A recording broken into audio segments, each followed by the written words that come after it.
I just freaking love the trailing action rules and the way they work. But let me set up, I see this a lot. I'm going to set up a common thing that I see. So what I've done here, and actually if while I'm kind of setting this up, in chat, if you could let me know your experience level with Blackbird, like all the way from 0, meaning this does not look familiar, why am I here, I don't even know what Zoom is, all the way up to like I own it, I use it every day, I'm profitable, awesome. So just kind of let me know what your experience level is.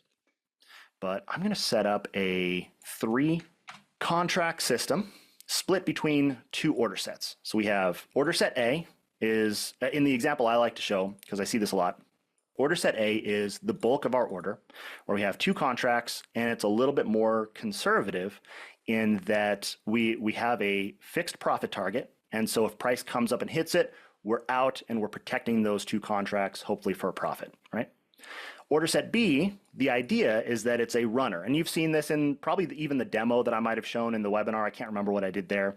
But where we don't have a profit target, actually, I think I did in the webinar, where we don't have a profit target, and instead we're going to rely on the stop loss, various different trailing methods to have the stop loss follow up in the event that profit goes crazy, right? So the goal of this order set is to capture the rare insane moments where things just line up beautifully, price goes in our favor. We want to use this second stop loss as a way to stay close but not too close to price, and hopefully end up with a profit. So let's see. Use it every day, almost 0 for me. Mikhail, thanks for coming in. Welcome in. Own it but never used it. Okay. Intimidated by the complexity. Very cool. James, I'm curious, how experienced are you as a trader in general? It's totally cool if you're a new trader, but if you're an experienced trader, I've noticed that experienced traders tend to be drawn more to Blackbird, which is what we're talking about here, rather than BloodHound, which is a little bit more technical. It's a little bit more engineer mindset. So if you're an experienced trader, you might be familiar with the terminology. Now you just gotta learn the tools, right? So if you're an experienced trader, you've done the hard work of learning how trading works and market psychology and patterns and all that. Steven's level 2 out of 10, and Mark uses it every day, but there are still a lot of capabilities that you're still learning. Yeah. A few things you can do, but wow, the opportunities. Yeah, and that's actually, I'm sure many of you know, but we host a weekly workshop where Zach, who's way smarter than me, and he's a more experienced trader than me as well by far. He takes your questions. So you can submit your detailed question and say, hey, I'm trying to do this, this, this, and this, and this, and when my stop loss is doing this, or when my indicators are doing this, I want to do that. And we record those and make them available as videos. Now, if you're really paying attention, I'm kind of behind on editing those videos, but it's the busy season, so forgive me. But we've got hundreds of them on there. Paper trading for a long time, but want to learn the tool. Very cool. All right, so let's talk about the example. So we've got a fixed order set here, and actually if we use the dynamic planner, we can visualize where our orders will start, right? So if we were to enter right now, or at that moment, we would have 2 stop losses down here and 1 profit target up here. And the plan for this simple example is fixed order set with the bulk of our order, but the second order set, we're going to go into the trailing actions. So it starts at 80 ticks below price, and we're going to leave it there. Now, obviously, if you know Blackbird, you know that you can place it wherever you want. You can use based on price, the low, high, whatever of previous bars, whatever. A lot of people use indicators where they say, I'm going to have my stop loss start at the current level of an indicator, right? But that's just the initial placement, where it starts, and we're going to leave it there until some action, something has happened. That's where the trailing actions come in. So as you know, traditionally, trailing actions, the standard trailing or fixed offset is very common. The idea is that as price moves up, your stop loss will follow in a fixed fashion. Price moves up 5 ticks, stop loss will follow up 5 ticks. With the goal of, well, first of all, as you're making unrealized profit, you're reducing your trade's risk, right? So if price does come down, you've reduced the expected risk of that trade, hopefully to the point where it maybe even goes above break even, and then price comes down and hits it for a profit. Awesome, right? Standard, a little boring, but it really gets the job done. But when you start getting into custom trailing actions, the way this works in Blackbird is when something happens, do something to my order. In this case, we're manipulating the stop loss. And then do we repeat that action? Now, I'm going to be going over a couple of examples. They're really simple examples. Zach does more advanced stuff. So you may already know this stuff, but forgive me for those old timers who kind of know this already. But I'll give you two common examples, and then maybe you guys can throw some ideas at me as well. So one that I see a lot involves a trigger where we say, when something happens, and there's a lot of things you can listen for. So simple, you could say, hey, after a certain amount of time has passed, move my stop loss to some level. Or listen for an indicator behaving a certain way, like did price cross above the lower or the higher low or something. Price crosses above that, and let's say we want to move our stop loss to break even when that occurs. That trigger is listening for price versus an indicator. If you have a signal indicator, you can listen for a signal from that. One that I see a lot, and you might have seen this in the webinar video that I included in that email, is a profit. So once we reach, and again, I'm a pretty small account personally, so I think in terms of $50, right? But I've seen people tell me, 1,000. But once we reach $50 in profit, and if I click away, we can see it turns into a sentence, at least 50 in profit. Then the action would be to move our stop loss somewhere. There's other things you can do, but most people move the stop loss somewhere. A common one I see a lot with the unrealized profit trigger is break even. So we say entry price, and that's it. Although, as you know, break even is not really break even because of brokerage fees. So a lot of people like to do entry price offset by, let's say, 5 ticks, just to give you that little extra bit of comfort, especially if you've got a wide profit target as well. So we reach an unrealized profit of a certain amount, move our stop loss to break even, and we're done. That's the whole trailing action rule. And there's no need to repeat because that action only happens once. We hit it, move it to a fixed level, and we're done.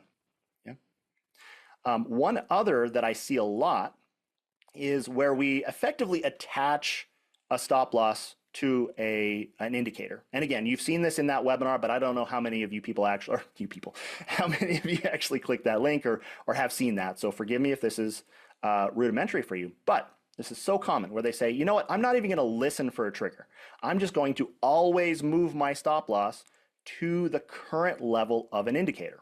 In that video we showed you, it was I believe it was the Keltner channel, because Keltner is a little bit smoother, a little less erratic than the Bollinger, if I remember right. So we chose the Keltner. And the idea is that we say, okay, if this is a long trade, we're going to stick it at the lower line because it's the stop loss. It's going to be at the lower line. And for a short trade, it's at the upper line. And then we would repeat that action. We say, let's repeat indefinitely every bar. You can do it every tick, but you got to set the strategy as on tick change or on price change. But one bar is a little simpler and a little easier on CPU resources just in general. But that's up to you. That's it. So if you had this vision, it's stepping back because we're talking about details like how to use the software. But if you think about your goals, if you just say, okay, what do I want to do? I want my stop loss to follow the Keltner lower line because, and the because is very personal. But if we add the Keltner on here, I'll show you kind of why a lot of people really like the Keltner for that reason. I like to make it a little bit bigger. So I think 2 and 20 tends to work pretty well. Let's see. Maybe it was the Bollinger Bands that I was working with before. It's been a little while since I've messed with the bands, but I love them. Yeah, it was the Bollinger I was thinking of. Okay. But the idea is that a lot of people really like both of these because when price starts to go a little crazy, make it a little bit wider.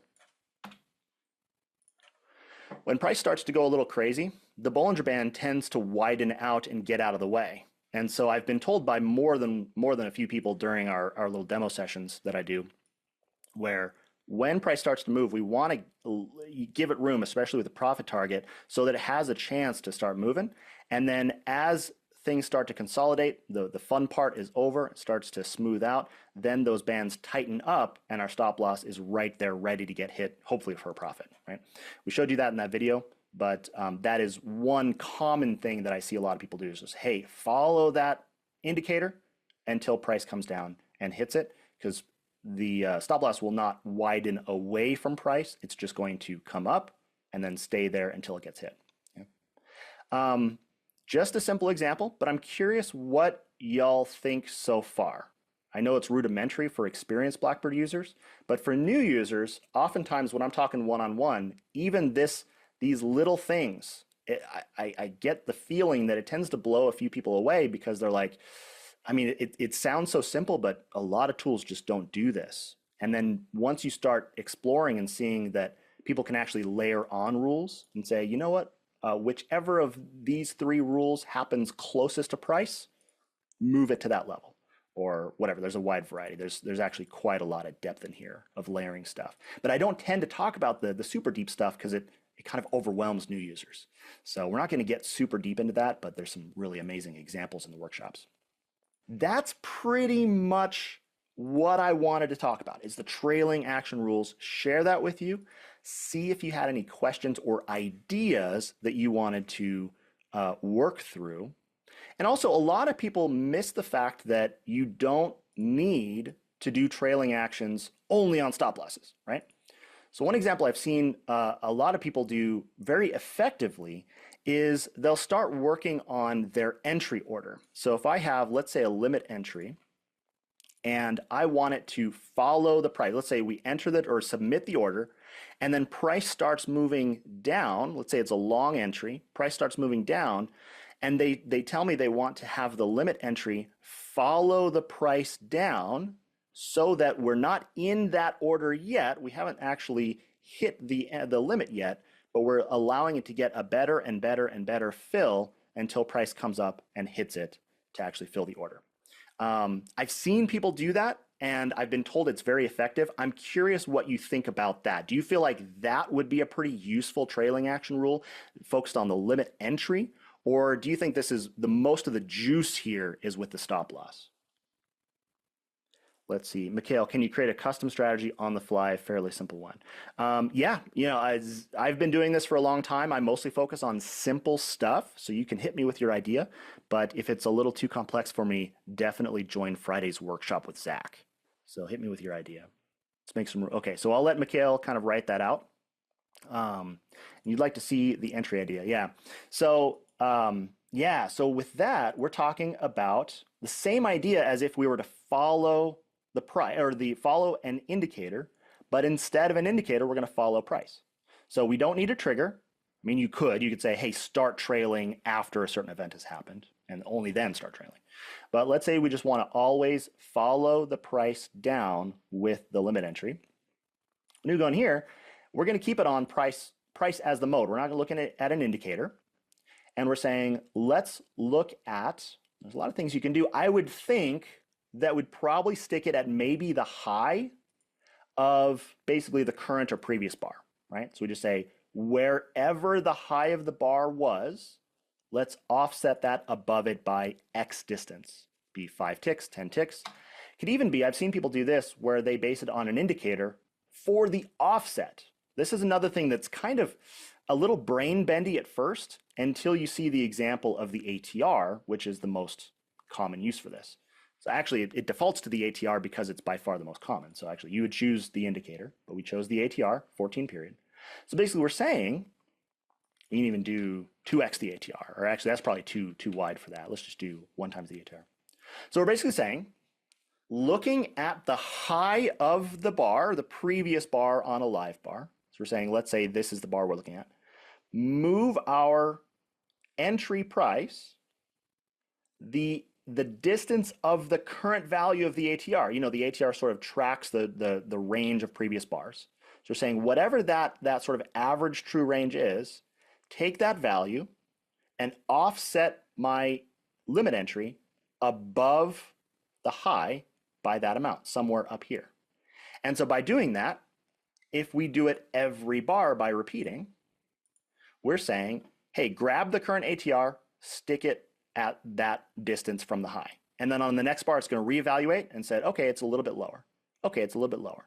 Okay, it's a little bit lower. And then price comes up and hits it to fill a better fill on the entry than you would have had if you just stuck it at some level up here and then hoped price would come up and hit it. Let's see, how do you build a... and by the way, it's really important to remember, I am not a trade coach. I just work on these tools very effectively. I do trading myself. I'm not a great trader. I'm a little too busy to really dedicate myself to the craft yet, but I love talking to people who have, and it's amazing what people do, both with these tools and without. But never take this as advice, so just keep that in mind. It's up to you to determine personally and test and all that stuff. Let's see. How do you build a trail stop following the 20 EMA? Yeah, let's do that. So that's a little more in my wheelhouse because I'm definitely more comfortable with the stop loss trailing. Just because I do it day in and day out with people. So build a trail stop loss following the 21 EMA. Just like we did a minute ago, no trigger, action. Let's throw indicator value, choose the EMA,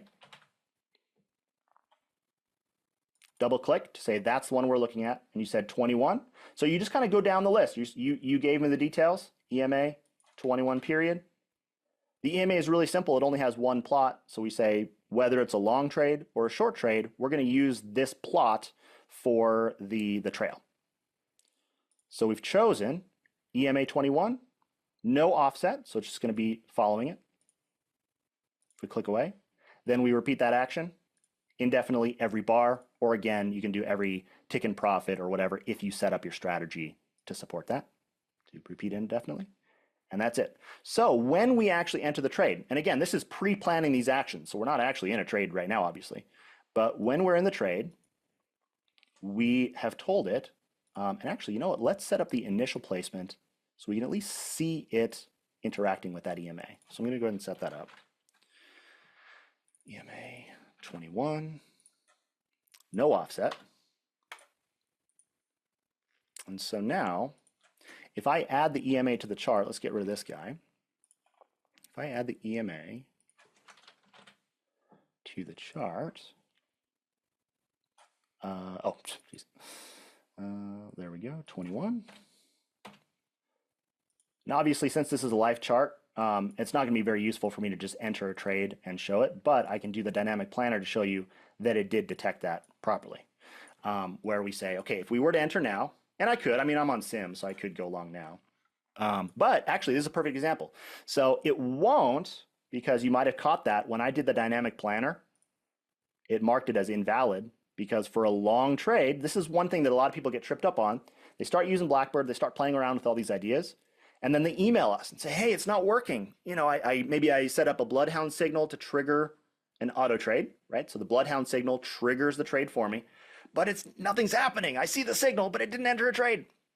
It's because oftentimes the stop loss is on the wrong side of the market, right? This is an invalid or illegal trade because we've told it, hey, regardless of the trade type, let's move it to the current value of the EMA. Well, that doesn't work for long here because it's above. If we go plan short, so for a short trade, trying to go down, stop loss up here would start there. And with my trailing actions, it would follow it towards price. Again, it's not going to go away from price, but it's going to, if it's allowed to, it will move towards price to follow the EMA. Let's see your messages. $50 in currency for profit, but then used a 5-tick offset for the trailing rule. Can you somehow set the offset to currency, or must it only be in ticks and points? Good question. Yeah, for right now, that is the only way that you can do the offset. So the offset only supports ticks. Thankfully, the ticks are easy to calculate. It depends on the instrument you're on, so you can look that up if you're not sure. So I don't get a lot of pushback when people ask me about that during our private demos, but it is one extra little step if you're thinking more in terms of offsetting by currency or points. Points is more common, yeah. But my only answer, because I'm not in charge of product development, my only answer is just convert it to ticks, and people are like, okay, no problem. So no, Doug. How do you set an entry on bar close that is offset X ticks above the close of the bar? Entry on bar close that is offset X ticks above the close of the bar. Yeah, so if it's on, so let's say so really what you're asking is, it's actually quite a bit simpler than you're thinking, because you're saying a simple offset. Because you said bar close that is offset by X ticks. It doesn't really matter when you entered the trade.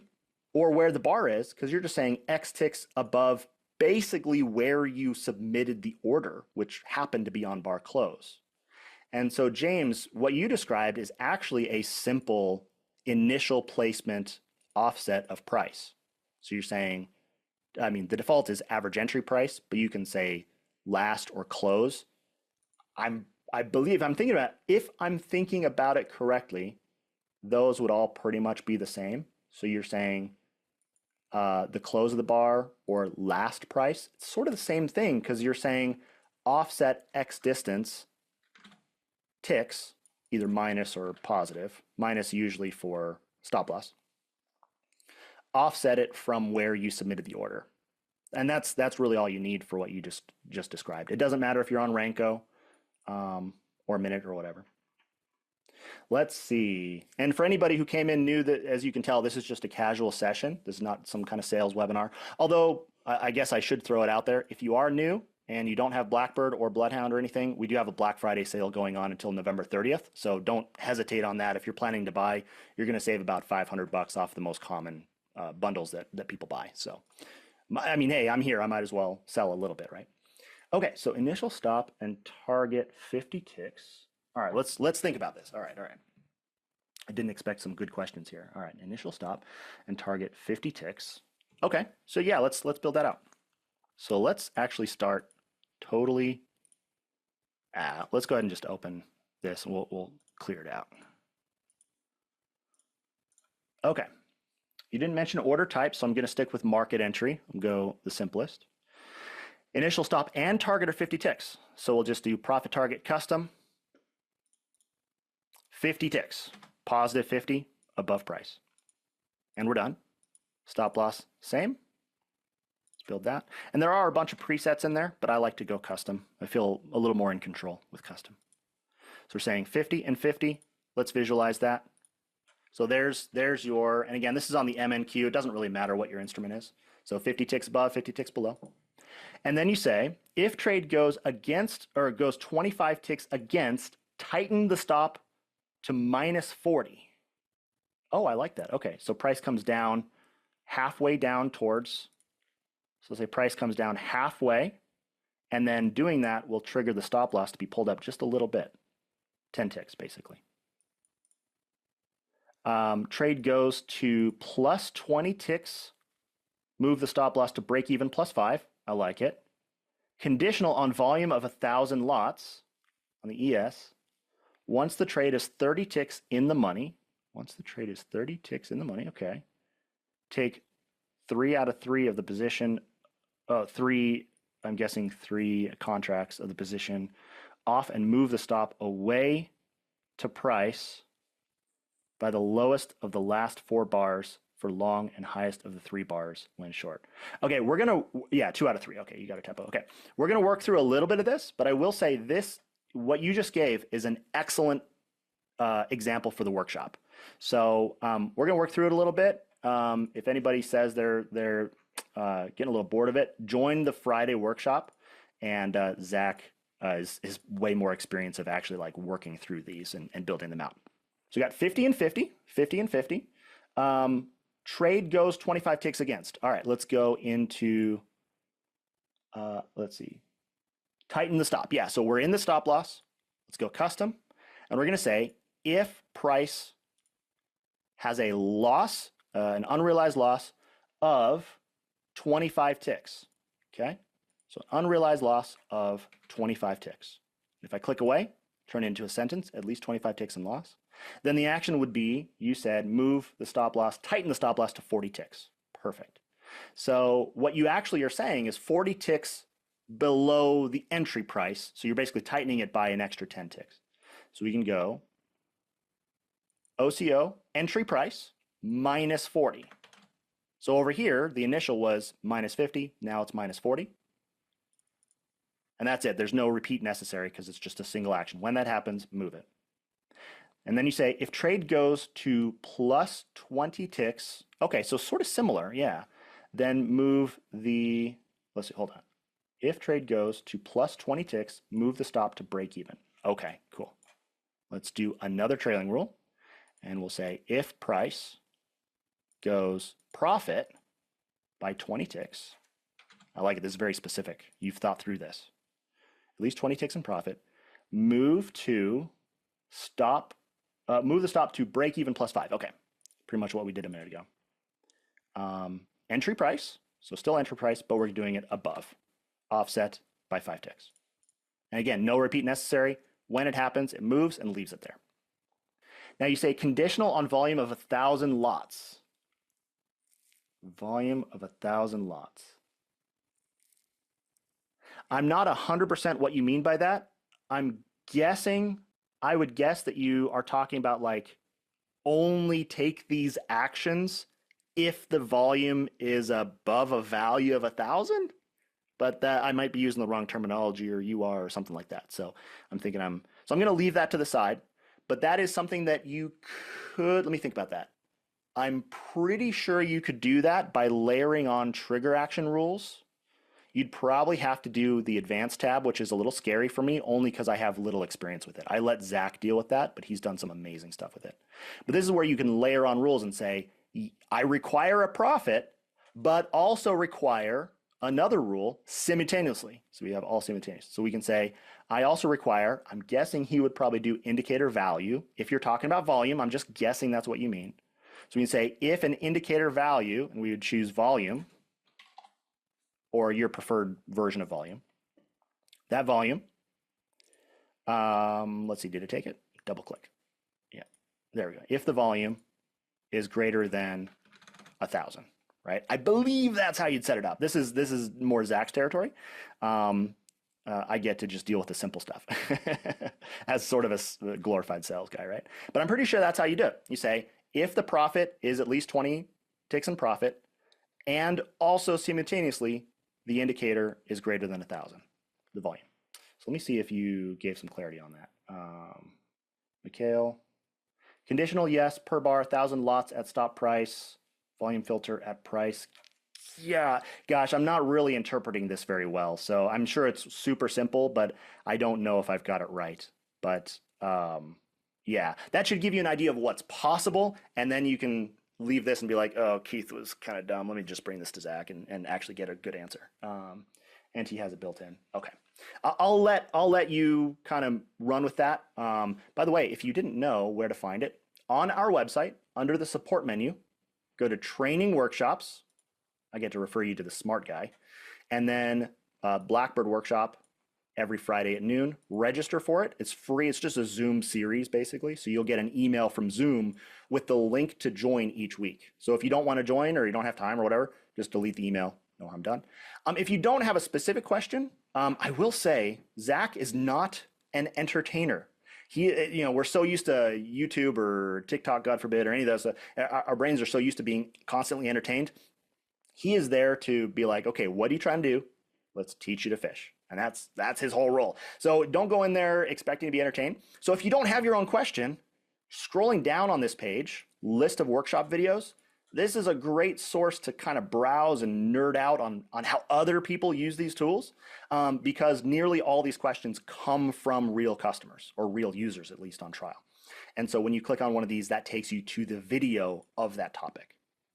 Control F, looking for a particular thing like volume. How have we not covered volume in Blackbird? I bet we have in BloodHound. Volume. Yeah. So anytime. Oh, yeah, the lizard indicators, volume indicator. Or a more detailed search in here. So that's a great way to find videos. There's about 900 videos on there, and probably about 600 of them are new enough to be, not the old kind that are just the raw recordings. So there's still tons of great content on there. Okay. So let's see what else people have said. Hopefully that was at least 40% useful for you, Mikhail. Mikhail, you said taking 2/3. So I'm not going to go into great detail on that, but it's basically the same thing I was talking about before, where you split up your order into multiple order sets. So we can say a 3-contract system, 2 of which are this order set, and another one, I'm just going to copy from this set and then modify. Another one is the rest. So you said move the stop away from price to the lowest of the last 4 bars. Okay, I'll show you the lowest of the last 4 bars part. That's kind of fun. So let me focus on stop loss here. If you say, I want to move my stop loss with one, I'm going to just leave the condition, the trigger as it is. And we say, if I want to move to the lowest of the last 4 bars, we can use the, let's see, away from price to the lowest of the last 4 bars for the long. Yeah, so it could be the lowest low.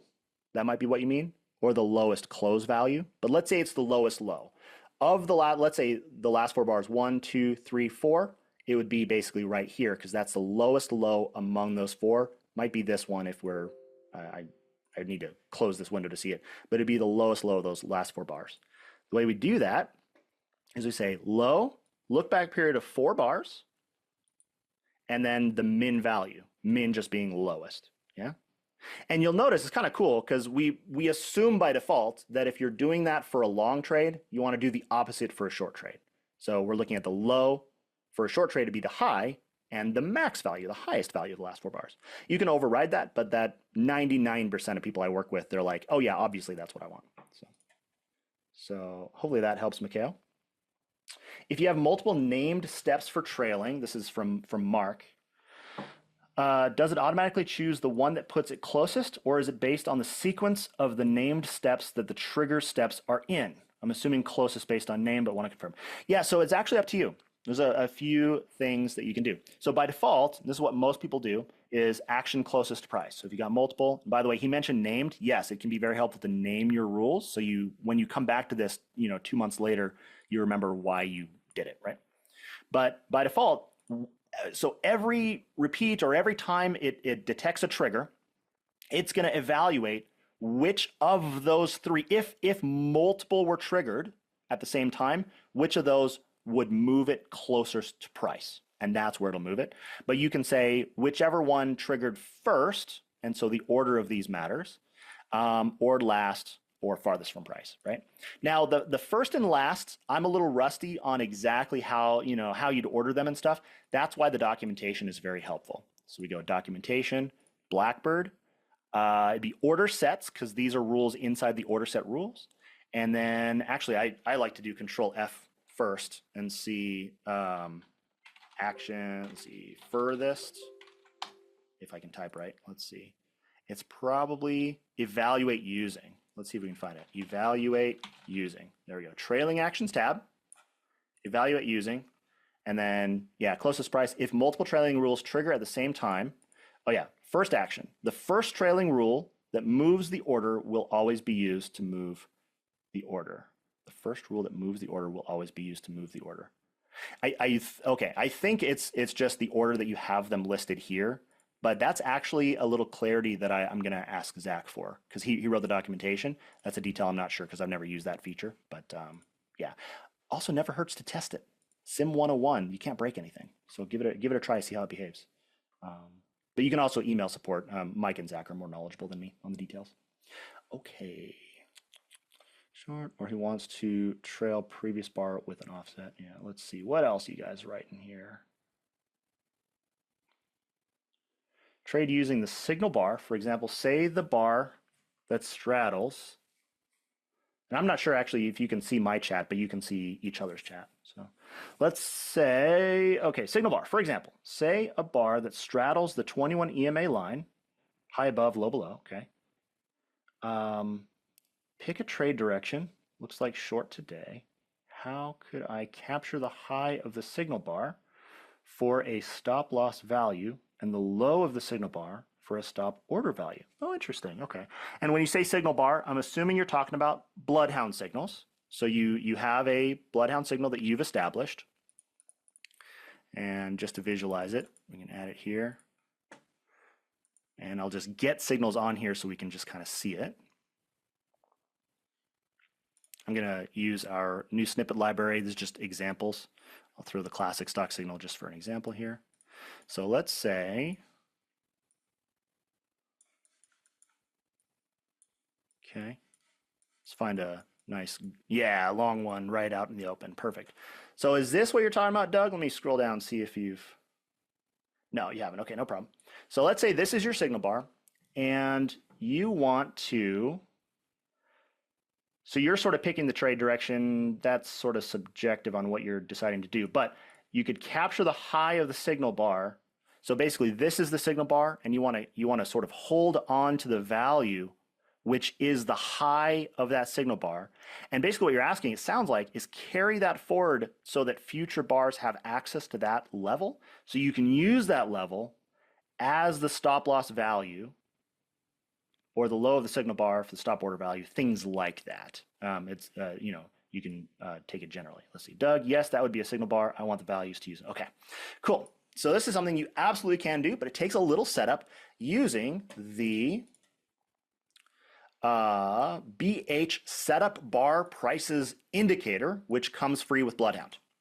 And I wanted to bring this up because this visualizes it very cleanly. What's happening is that we tell this indicator, look at this BloodHound file that's producing signals, and when you get a signal, carry forward all 4 core values of the bar: open, high, low, close. And then future bars, until the next signal comes in, I believe is how that works, will have access to those levels. And I'm 99% sure Blackbird supports that, not just BloodHound. Yeah, let's take a look and see if Zach has covered that before we dig into it any deeper. Setup bar prices? No, let's see. Setup bar prices. I'm pretty sure he's covered that before. Setup bar prices.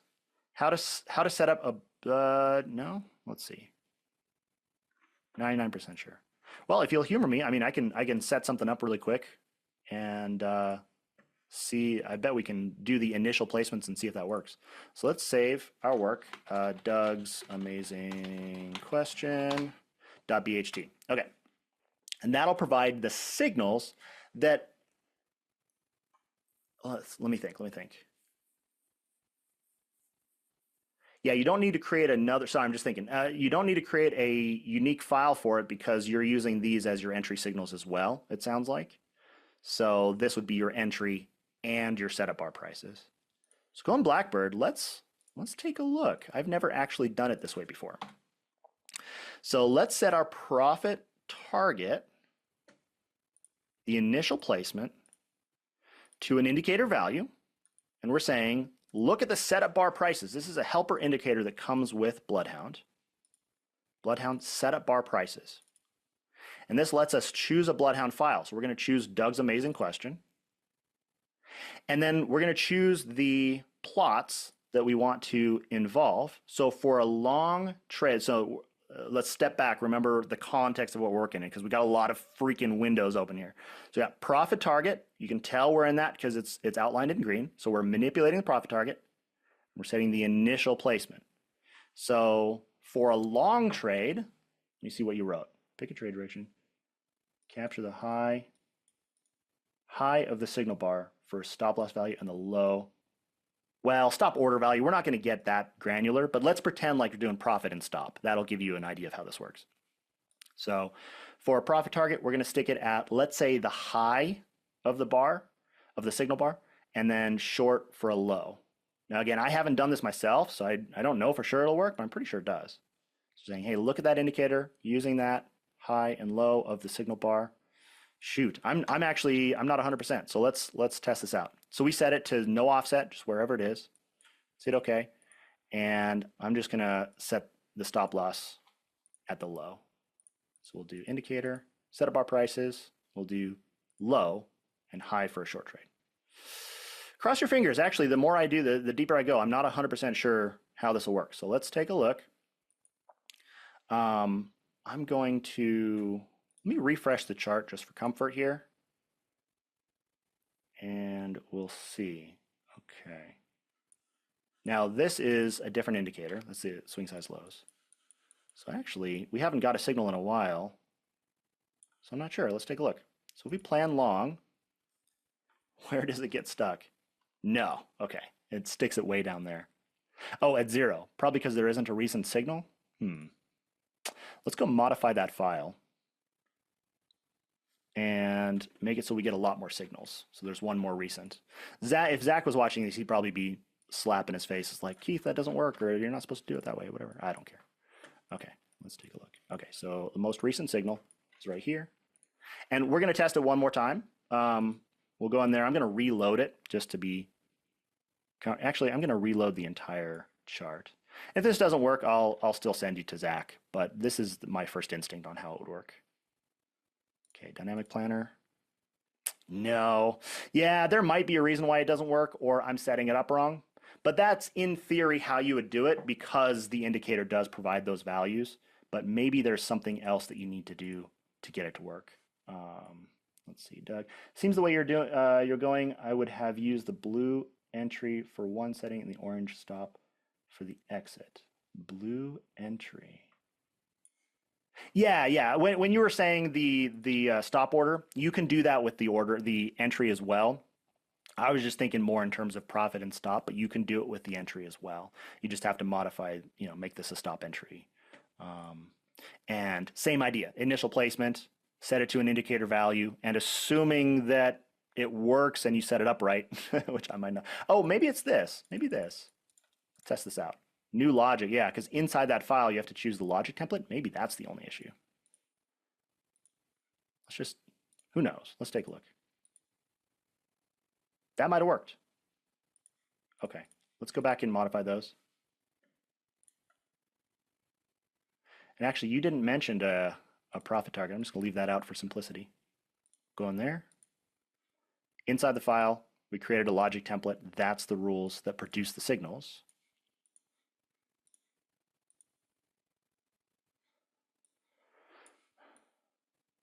And look at that. So the most recent signal, the high and the low. Obviously, you can tweak it. Oh, that's a relief because I honestly had never done that before, so I wasn't sure if that would work. So that is so cool, Doug. Yeah, that opens up a lot of possibilities for you because you don't even need it to be the entry signal that's providing the signal. I've seen people that say, okay, I'm going to enter with this set of rules, but I'm going to have a whole other set of rules that looks for something else. Let's say this bar signaled from this other set of rules whose only job is to manipulate your entry and your stop loss. You could have it do that because you can have your own BloodHound logic for that job. And same thing, actually, same thing goes. You can, I've seen people do this really effectively. Remember how we were talking about trigger actions for moving your stop loss? You can even have a trigger rule, it's a little hidden down here, that is based on a BloodHound signal. So, like I said, you can actually have an entire set of BloodHound logic whose entire job is to manipulate your stop loss or manipulate your profit target or entry. And so you can say, hey, I've got this, I entered here, but look for when the price has moved up 5 bars, down 2 bars, but also the volume is over 1,000 and the MACD is above 0, right? That's 3 rules that's very unique to you. That's kind of weird, but who knows? Maybe that's what you want to do. And when those 3 things occur during the trade, the trigger has been met. And then that could be a rule that moves our stop loss to break even or moves it to a different indicator level or whatever, right? I don't tend to mention that. Like I get a feel when I'm working with new users whether they can sort of handle that logical thinking a little bit. So I don't tend to mention it to everybody, but if they're like a little more engineering, sort of like technically minded, I like to mention that because it really opens up some incredible possibilities. So I've seen some really cool stuff. Okay, let's see. Any other questions?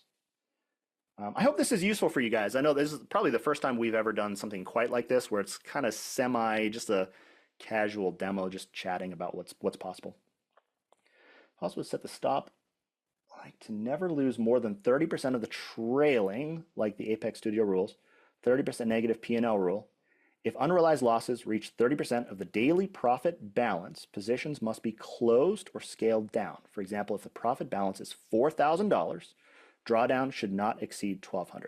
So let me show you what is possible in that realm. And I have found for Apex users, there's one feature specifically that draws their attention. So it's in the money management rules up here. It's more global to your order rules.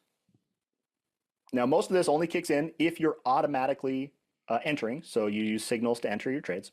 But if you're doing that, one that I see a lot of people do, you mentioned net max loss. But I also see net max profit a lot. So one that there's actually two guys about a month ago that both purchased for this exact reason. I was like, well, there's more you can do, but if that excites you, awesome.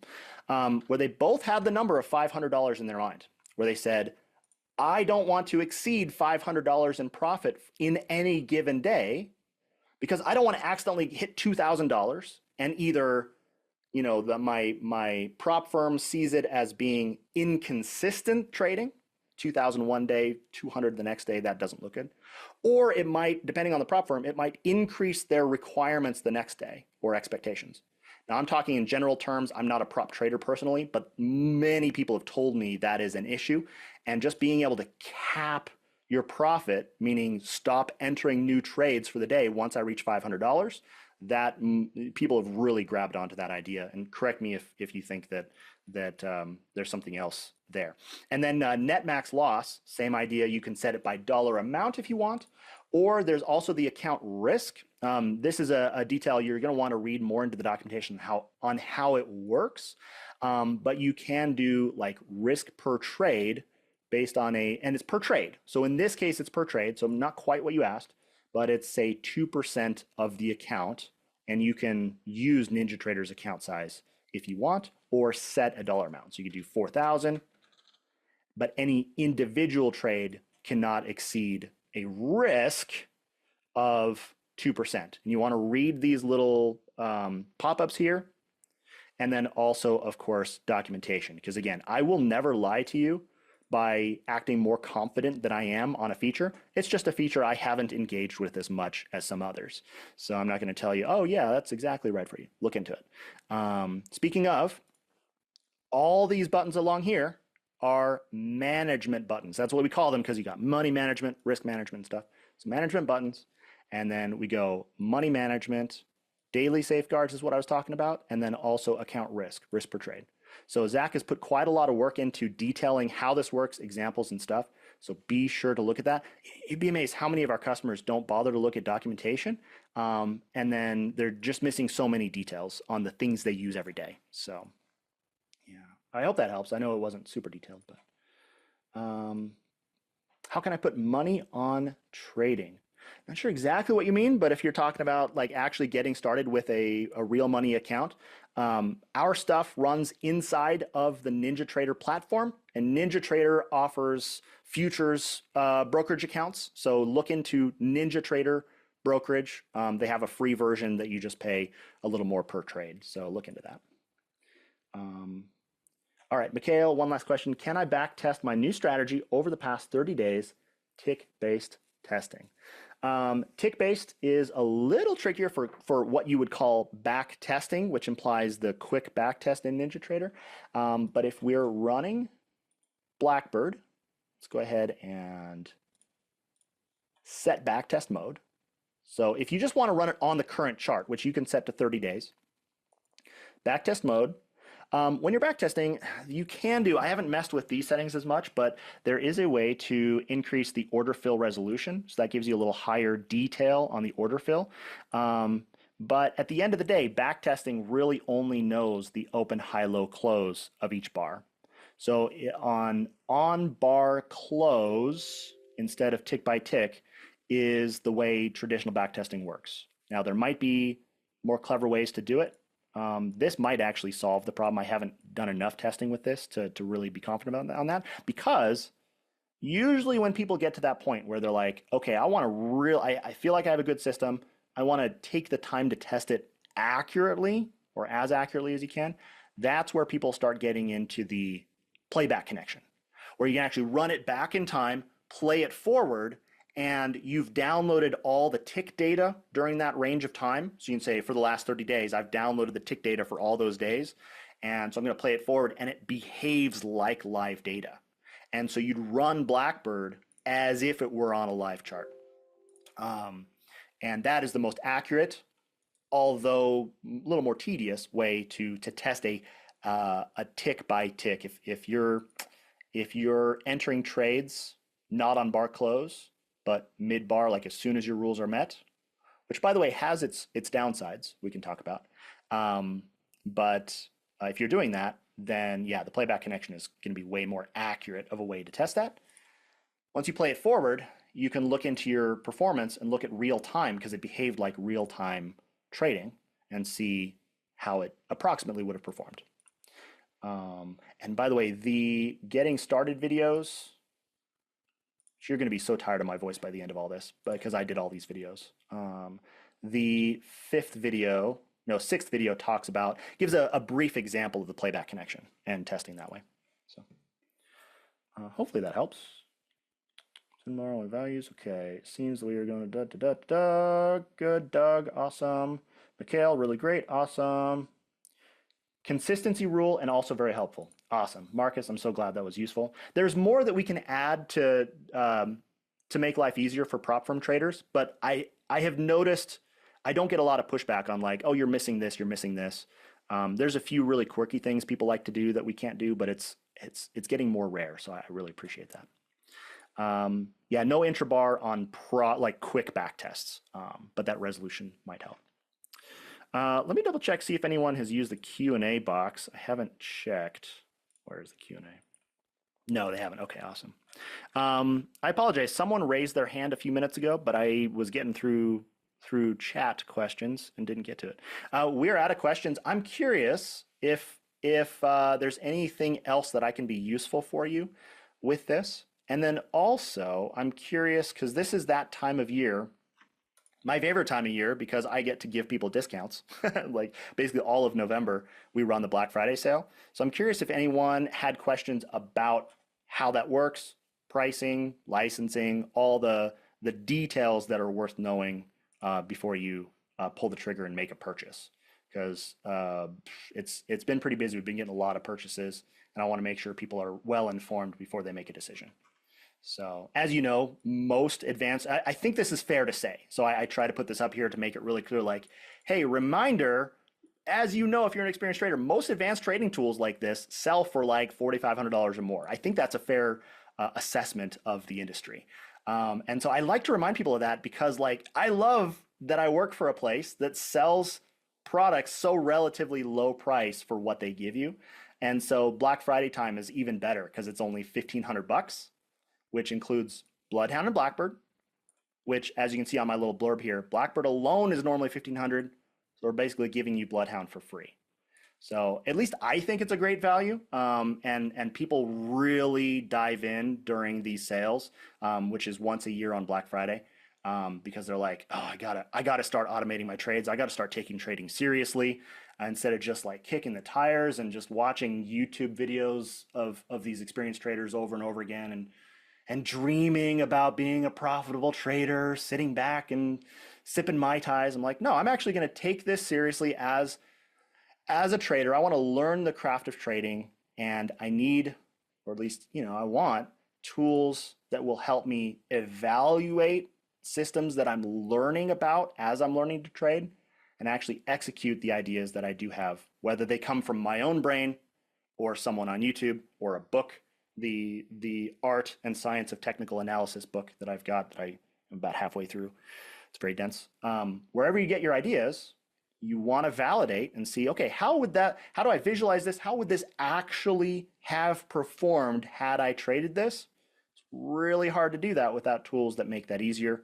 So anyway, any other questions?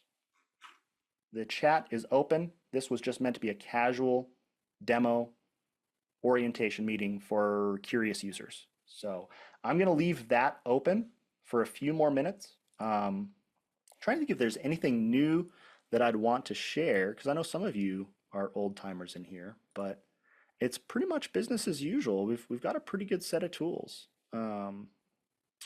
Yeah. Also questions about great seminar. Awesome. Mikhail, thanks for coming. Yeah. Any questions about BloodHound since we're here? Anybody getting stuck on anything in particular? We did recently add just the example snippets and stuff, but that's pretty basic. Yeah, I think it really kind of comes down to the ideas that you come up with or find in the workshops is a great source of ideas, because that's probably my biggest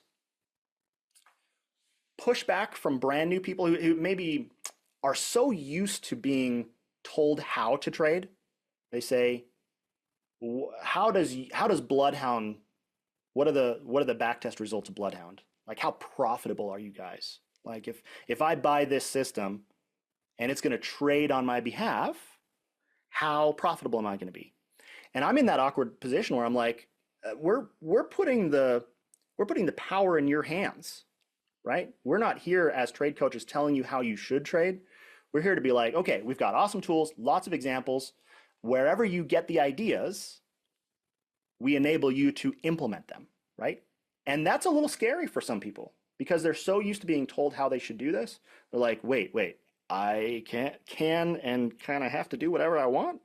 And it's a little scary. And then they start playing with it, start working through the examples, and like, wait, hold on. I can do that. I can look for that condition. I can trade then. I can automate my exits. What? And once they pass that barrier where it goes from scary to exciting, it's so fun to watch that happen. What are the next steps after optimization? What's the pipeline? So obviously that's kind of up to how you want to go about it, but the common pipeline of developing a system and then eventually trading live is, well, also depends on how experienced of a trader you are.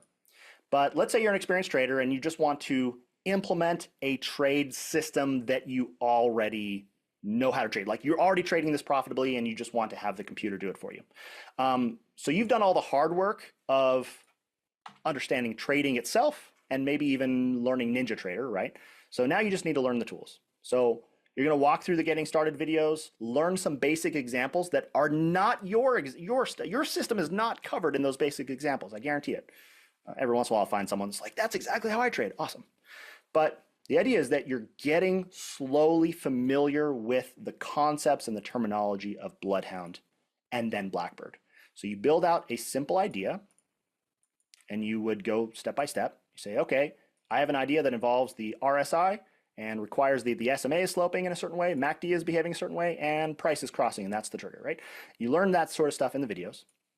You say, okay, I'm going to bring that into Blackbird and tell Blackbird, okay, when I get a signal, according to my rules, enter a trade for me, right? So this whole part of the process, you're taking a step back and pre-planning these actions. You're saying, okay, this is my idea. I'm going to tell the computer how I would like to trade. So you set up your stop losses, profit target, money management rules, scheduling, all that stuff. And then once you get at least an outline, a draft version of what you're trying to do, a lot of people do run a back test, which we talked about in some videos. Although admittedly, I've been meaning to make a succinct backtesting video for a while, but we do have examples from the workshops and stuff as well. But you can run it in backtest mode, which, as we talked about, has its limitations and flaws, but it's very useful as a benchmarking tool. So you say, okay, I'm going to run a backtest on this system. I know that the numbers are not 100% accurate for a few reasons that are more important to some traders than others. But I'm going to make a tweak, run another test, and see how they compare, right? So let's say this is my system. I don't even know if this is set up to take good trades, but we'll refresh the chart. And I assume we're going to get some backtest trades. Let's take a look. Make sure I don't have my text and markers hidden. Okay, so we did take some trades. And I'm guessing this was the one where, yeah, shorts get in, but longs don't, probably because the stop loss is on the wrong side of the market. Yeah, it's hard to say. I'd have to look into it. But all our shorts went in. So we can see, okay, what was our strategy performance? Historical. Historical is important. You don't want to choose both types at the same time. Choose historical because it is calculated a little different. It's only on bar close. It doesn't consider bid and ask data, things like that. It's really just a quick benchmark to see roughly how you would have done during that time. And by the way, when I say during that time, I'm talking about the charts period. So right now I have a chart with 5 minute, 30 days. That's what I happen to be set on for a quick backtest. Okay, so I would expect if I traded on bar close, which is a big if, I'd probably say about 2/3 of the people I talk to do, but those who don't, it's less useful. But if I were to trade on bar close, I would have made about $680 in loss approximately. Then if I make a tweak, and again, not everybody does these steps because they don't trade on bar close or whatever, or they don't really trust backtesting. Totally fine. If you want to skip this part, that's fine. This is a quick benchmark just to see, am I moving in the right direction? So for example, if I set actually, before we do that, let's take a look. I like to look at the analysis and see if there's any patterns in terms of like large losses or large profits in a day. So for example, so some of these we're working on small stuff because it's the MNQ, but there was an outlier, a $200 day. A lot of these are around 50. So I could cap it, let's say 70, let's say 60 bucks. So if I reach $60 in a day, we will stop entering new trades, hopefully reducing the effects of these especially bad days, right? So if I go into money management rules, net max loss of 60 bucks, just as a test. I don't know if that's going to be helpful. Then we will refresh the chart. That triggers a new backtest because we're reloading the strategy. And then we'll look at the results again. By the way, remember, I kept the old one open. So here's our original, and here's the change. It didn't make much of a difference, but it did result in a little bit less of a loss, right? But if I go analysis, we can see those big bad days were reduced. Now this one, actually, this is a good example of a misnomer that can be easy to think that BlackBird's not working the way it should, because I told it, hey, cap my losses on any given day at 60 bucks. Why did this day still have 154? It's not 200 like it was before, but it's 154 bucks. Why? Well, it's because what we're telling it to do is stop entering new trades once we reach that level. So I would assume if I look into the details of the trades, I would have one really bad trade and then it stops entering new ones, right? So you're not going to be like hard stop capped. There is a setting in there that you can do like actually flatten the trade on unrealized, but I just told it, hey, just stop entering new trades. And so you can still have some losses, but it just will reduce your total losses for those days. Yeah. But anyway, so that's an example. So I've gone through, done a quick test, just iterating through. And then once I feel like I have a pretty good system, I'm like, okay, well, I know these results are a little flawed, but they're a good benchmark. Now I'm going to take that into the playback connection, do it slower, more tedious, but much, much more accurate testing. And that allows me to really feel like, okay, I've done my due diligence and caught any mistakes in terms of the limitations of backtesting. And then once you've gone through that process and you feel like, okay, I've developed my system pretty well, I like this, a lot of people will just run it on a live chart on a sim account. I've met people who run their profitable system, their system that they're really confident on, they'll run it for a month or two before ever touching real money. Not everybody does that. Some people are like, okay, I'm going to run it for a day. I like it. Let's put a few bucks in here. But it's those stepping stones, one little step at a time towards your confidence in how good your system is. Good is relative, of course, but how good your system is. And as you build that confidence and continue developing, one day you'll be like, okay, I'm ready. And you mentioned optimization. That is sort of the optional step 3. So Marcus, let me see if you had any follow-ups because I just talked way too much for all that. Will there be an option in Blackbird to change the trailing options manually on the fly as the trade is running? Let me think about that. Because like as you do have the order monitor, which does allow you to do little things like turn off the trailing, break even, things like that. Can you do it on the fly? I'm wondering if there's a way to trick that. Huh. I don't think so. I could imagine a scenario where you build a custom indicator that you can change its plot outputs by hand, and then Blackbird will just follow those new plot outputs. So you'd be like, okay, my custom indicator is spitting out a stop loss level, like a plot right here. And then so the trade is going, and then you have like a button that you have custom. You click the button for your indicator, and it'll move it, tighter or something. And then Blackbird will be like, oh, the plot's over here. Let's move it. So Marcus, that is theoretically possible, but not built into Blackbird. But you could use Blackbird to do most of the work. You just need to provide an indicator that lets you sort of add that. That's a cool idea. I'll have to see if we can add something like that. But anyway, Marcus, you were asking about optimization. which you can see like on our homepage, we've been talking about, hey, this new optimizer, we launched this feature back in May, so it's pretty recent. There's a 10-minute video at the bottom of the page here, which is just me giving an example. But the idea, actually, if anyone could type in chat, let me know if you know what optimization is when it comes to backtesting. Is that a term you're familiar with, and have you used Ninja's optimizer before? Is that familiar to you? It's under the strategy analyzer. Mikhail's familiar. So I meet a lot of people that have never heard the term. So optimization, okay, yes, in Ninja. So Steven's used the default one.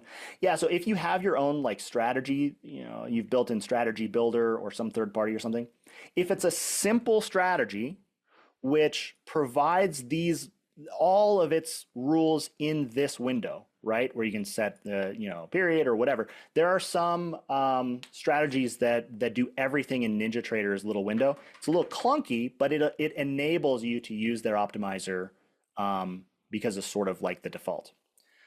The problem we ran into for a long time is like, hey, our stuff is a little more advanced. Our UI is totally custom. So how do we get an example? How do we get the net max profit and net max loss exposed to that optimizer so that we can run a test? If you're not familiar with optimization, this example is perfect because we could say, hey, I set this net max loss to $60. I have no idea if that's a good one. That was my hypothesis, and it reduced my loss. But what if, one that would be ideal is $80? I couldn't know that. So an optimization allows you to test a range. Let's say 10 to, or a common one that I see is 100 to 1,000, right? And you say, I'm going to test every 50. So 100, 150, 200, 250, all the way up to 1,000. And I want those results, those backtest results spit out, and I want the best ones to filter to the top to see, not necessarily to say, hey, you should always run a net max loss of 292, right? That starts getting into trade fitting, where you can kind of fool yourself into obsessing over the exact number. But the idea is that it allows you to focus your attention on a number you did not expect. Let's say it's 800 and your instinct is like, no, of course it's not 800. If that's the result, that forces you to be like, okay, let's see what I missed. Let's learn more about my system and understand why 800 made sense, right? That's the value of optimization in my mind. And so optimization allows you to say, hey, I'm going to expose my net max loss value to Ninja's built-in optimizer by using this new button up here. We can go in here and say, okay, in the money management rules, net max loss, I've added it to the list down here, and you can add others as well. And now that I've done that, this is the file that the BlackBird file I'm working in. I'm going to hit OK, save our file. Now we go into the strategy analyzer, and we've optimization, BlackBird. We're going to load up that file. We're going to say orientation meeting demo is the file I saved. And when we load that, it now shows those two parameters in the default optimizer.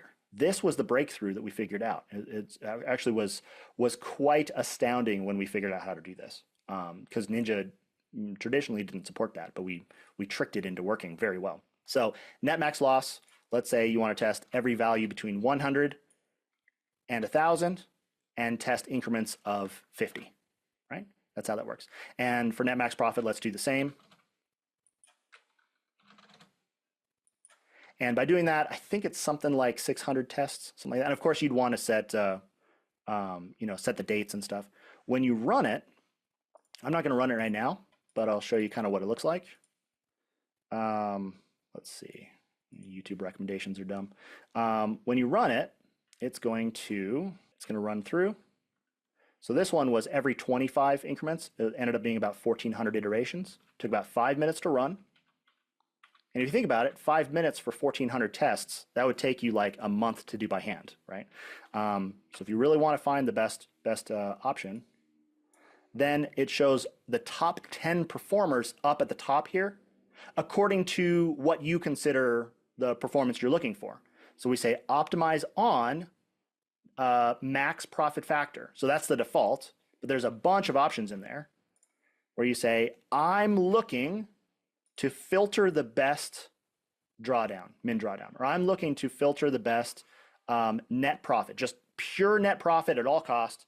Show me the top 10 and put the best one up there. And then when I click on each of these, I can see the actual results and I can look at the analysis, the same details as a backtest. It's just giving me a crap ton of backtests and finding the best one according to what I'm looking for. And when you highlight that, you can see on here, it shows, when I'm highlighted, it shows net max profit was a value of 350. So now I know we can go in and plug that in. This is just in the video. We can then go into Blackbird and plug that in, and that is our working understanding of the best net max loss. It could change if you're doing other stuff that can kind of add variables to this, that could change. But 350 is our working understanding of what is the best net max loss. Does that kind of make sense, that process of like, again, you're just testing, understanding testing is flawed. The only thing that is real trading, but it's a way to sort of validate in different ways to see kind of, am I working off of a good assumption or am I missing something drastic here? Let me see the chat here. John, you couldn't get it to work for me. I'm assuming you're talking about optimization. It never hurts to reach out to us and share like a screenshot of a few screenshots of your different settings. Mike is pretty good at hunting for what the problem is. It could be something as simple as your stop loss is on the wrong side of the market. So if it says invalid here, right, it's an invalid stop loss. And so it's not going to take any trades. So you run an optimization or run a backtest and it shows 0 result. You're like, oh, okay, Blackbird is broken. No, usually there's some setting in there that's preventing it because it's an illegal trade. I've seen people run a backtest of like 2 days, but they only have like 1 day a week that's in the scheduler. Little things like that you're like, well, you smack yourself in the face once you realize, because it's obvious, but only once you discover the problem.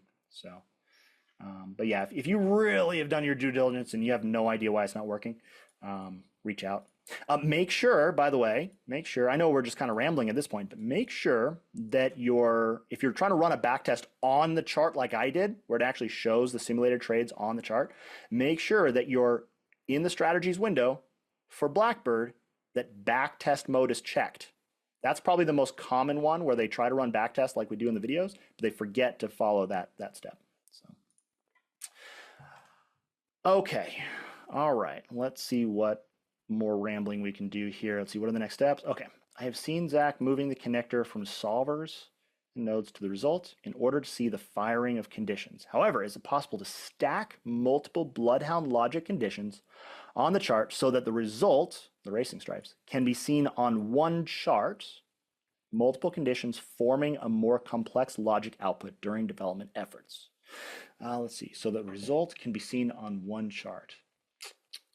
I'm gonna make a couple. Awesome, John. Yeah, videos can be very helpful. Also, remember, John, we do have private training available. So if you did want to do like a private workshop with Mike, who is another guy that's smarter than me on this stuff, he would connect with you privately and say, okay, what are you trying to do? Let's teach you to fish. Like basically make the lesson plan your goals. So that's like for regular users, like $150 an hour.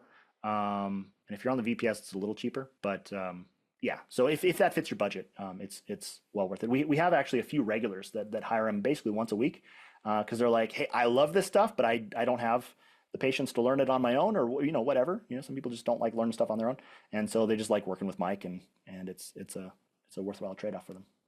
Okay. So stack multiple BloodHound logic conditions so they're all visible. I'm guessing what you're talking about would be solved. Correct me if I misunderstand. Let me disable Blackbird so we can focus here. I'm assuming you're just looking to see multiple BloodHound outputs on the same window. So would this be useful where you just like add another copy of BloodHound, maybe different colors just to be a little more clear? Like royal blue and tomato. There we go. So we have another BloodHound. So we had the Doug's amazing question was already on there. And then we have another set of BloodHound rules that, actually, let's just add one of these. Yeah, do an engulfing bar. Oh, they got it working. Okay, cool. So for a long time, when you had multiple bloodhounds, only one of them would appear as full racing stripes. But it looks like either NinjaTrader fixed that or we did, where now we're getting racing stripes from both sets. So now you can distinguish this one is from Doug's amazing question, and this one is from Keith's weird topic. Is that what you mean? Let's see. Did you think about a statistic window that records and shows your trades? Like this, you could figure out how your trade system performs at the current day. Statistic window that records and shows your trades. Well, if you're, that is kind of built into NinjaTrader. If you had Blackbird on here and you were running it on live data, at any point you can go strategy performance. There's our Blackbird and choose real time. And what that'll do is just show you, I don't think it's for the day. I think it's for the current session. So if you haven't refreshed your chart, so if you just added Blackbird and ran it for the last few hours and then looked in here, it'll show you the results for the current strategy session. So since the strategy was last refreshed or added. So if that's helpful, then you can still get the same statistics. So this is a NinjaTrader feature that works on any strategy. And every once in a while I'll get someone who's like, can I export this data to Excel and have ChatGPT analyze it and stuff? Yeah, right click, share, export. See, so just add multiple indicators. Yeah, just add a second indicator to the chart and it'll show up. You can see panel 1, panel 2, and the racing stripes show up. If you don't want all the racing stripes to show up, you can go into, let's see, one of them, and I'm thinking, can you set it to a higher number than 1? Because that would, no, you can't. Okay. So what you can do is change the threshold. So let me set that back to default. We'll ignore that for a second. If you go into your new BloodHound one, you can restrict the output of all your outputs to be low enough where it doesn't show the threshold. So if we do confidence threshold compare ratio, I'm wondering what is the most efficient way to do that? Probably go into the last node here. So everything plugs into this AND node. If you go to its options, we can multiply the output. So it reduces it from a value of 1 for the signals to below that threshold for the signal. So if I set it to like 0.5, meaning half, now we can see that this one is getting signals because all the values for the BloodHound outputs are above 1 or above that threshold. So they count as signals. These guys are just sitting down here to give you information. They're like, hey, they're not full signals. They're a value of 0.5. They're just there to add information to the panel on your chart. I don't know if that's what you would want, but it's useful to know that you can manipulate how strong your signals are so you can just see them instead of, have them junk up your whole chart. Yes, just add multiple BloodHound indicators. Correct. Yes. Logic panel segregate. Yeah, keep them segregated. I guess you could layer them on top of each other. Yeah, actually, that's probably how I would do it personally. So you got one and the other, but I would definitely color them different so it's not confusing. That's pretty critical. John, thanks for coming. Yeah, have a fun time at the clinic. Cool. Well, I think we're pretty much winding down. I'm wondering if anybody has any other questions. And be honest, if you feel like this was helpful and would be useful in the future. Again, we host weekly workshops with Zach, so that's pretty much what we do. But if you think this was uniquely helpful in some odd way, let me know and we might do it again. So I'll give you a few more seconds, maybe a minute or so, just to kind of say your piece. And if you want to open up your microphone and say something, you are welcome to. Just raise your hand in Zoom. Otherwise, we'll go in just a minute. What are you working on at the moment? So yeah, what are we working on? We are currently working on a super secret, but not actually secret because Jeremy has blabbed about it a lot publicly, about a whole different service. So we're actually slowing down a little bit on BloodHound and Blackbird because they're in a pretty good state right now. We will return to them in a little while. But for right now, we're working on a service that at the beginning will start small and humbly, but we have some pretty strong vision for it in the future. But at the very beginning, it's actually going to be for someone who really likes TradingView signals, because TradingView has a pretty good signal community, so you can bring up signals. But my understanding, I haven't used TradingView much, but my understanding is trading, especially auto trading, anything involving TradingView kind of sucks. Correct me if I'm wrong. And so being able to take those signals that TradingView does well and pipe them into NinjaTrader, which has all these features for auto trading, like Blackbird, being able to take what TradingView does best and pipe it into NinjaTrader for what it does best. And we would act as sort of the connecting tissue for that. So it's not right for necessarily everybody who's just hardcore Ninja all the way, but there are a lot of people who use both platforms for their specialties. And later on, we would like to expand that to have a lot more features where we would act as sort of like that like I said, connecting tissue from TradingView and later on not just TradingView to NinjaTrader and its brokerage, but later on not only NinjaTrader and its brokerage, and basically allow a lot more people than currently can to do these things that Blackbird already does, because the idea is that you're stepping back and pre-planning how your trade should be managed in an automatic or semi-automatic way. So you say, okay, I have a source of signals, but my brokerage kind of sucks for auto trading or moving stop losses or risk management or drawdown management, stuff like that. So I'd like Shark Indicators, or it'll have a slightly different name, sit in the middle and communicate with the broker and tell it to take these actions. So that's probably as much detail as I can get away with sharing, but I think that gives you an idea of the ultimate vision. It's going to be a while before we get to that deeper, broader set of features, but it's going to be a SaaS product, which we're really excited about. So any thoughts on that? Any questions about that? And we did announce it in a separate webinar with, I can't remember the webinar host, but you can, now the website probably is outdated in terms of what the features will be. It's like a visionary, like this is kind of the goal, but we haven't updated this page in a long time. But you can put in your email address and tell us, hey, I'm interested in learning more about this early on, and maybe even being a beta tester if you want. It's sharksignals.com. I'm pretty sure Jeremy doesn't mind me sharing that. So sharksignals.com. Again, we haven't updated the contents of this page in a while, but you can join the wait list to basically say, hey, send me information early. PineScript for TradingView. Okay, yeah, you optimize strategies. Yeah, a lot of people have been using ChatGPT and some of those to develop PineScript, develop NinjaTrader indicators. And at first, it just had that little twinge of kind of scared me a little bit. It was like, oh, are people going to be able to replicate or replace us? Basically, we make awesome tools, BloodHound and Blackbird, but if they don't need us anymore, that would kind of suck, of course.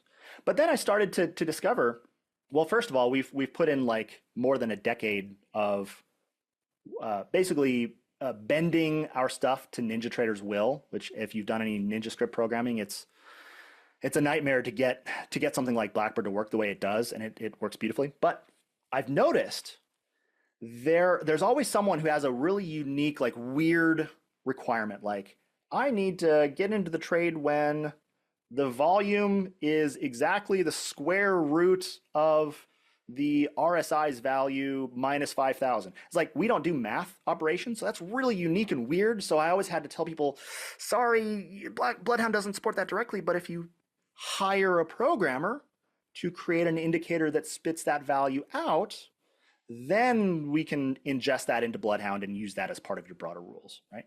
So that was always a pain point for a lot of people that are like, oh, I got to hire a programmer. Now, a lot of people are just developing their simple, unique indicators with ChatGPT and then using BloodHound and Blackbird to act on that output. You say, hey, when my custom indicator is doing something and also these 5 other things are happening with BloodHound rules, then enter the trade. So ChatGPT has actually been very helpful for our customers creating their own like weird, unique indicators. So yeah, it's all about indicator plots. Yeah, let's see. To forward this to Shark Indicators is a great idea. Well, thank you so much. Yeah, I'll share that thought with Jeremy. Yeah, we're really excited, and it's funny, the whole trading industry has slowed down a little bit, so it'll be nice to have a new product to offer. But it's weird to me that the trading industry has slowed down just temporarily. It's just over the summer, but a little more than normal. But I consider this a great time to start honing your craft of trading itself, because like things are going to start getting crazier and crazier as cycles tend to do. And so you want to be sort of ready with your understanding of the tools so that you can really capture those wild shifts as things change. Like when the market gets scared, people like us get excited. At least we should. So as long as you're careful about risk management and all that, of course. So thoughts, questions. This has been a lot of fun, but I think we're just rambling at this point. So I'll give you another minute or so, and then we'll hop off. And remember, if you are new to our stuff, dig deep into this so that you can take advantage of the Black Friday sale. If you're going to buy anyway, save the money. Might as well. So, okay, chat. All right. Awesome. Yeah, Marcus, thank you so much for coming. I think we're on the tail end. I'll let you guys enjoy the rest of your day. And if you have any questions, obviously reach out to us at support and go from there. Have a great day, guys. Thanks a lot.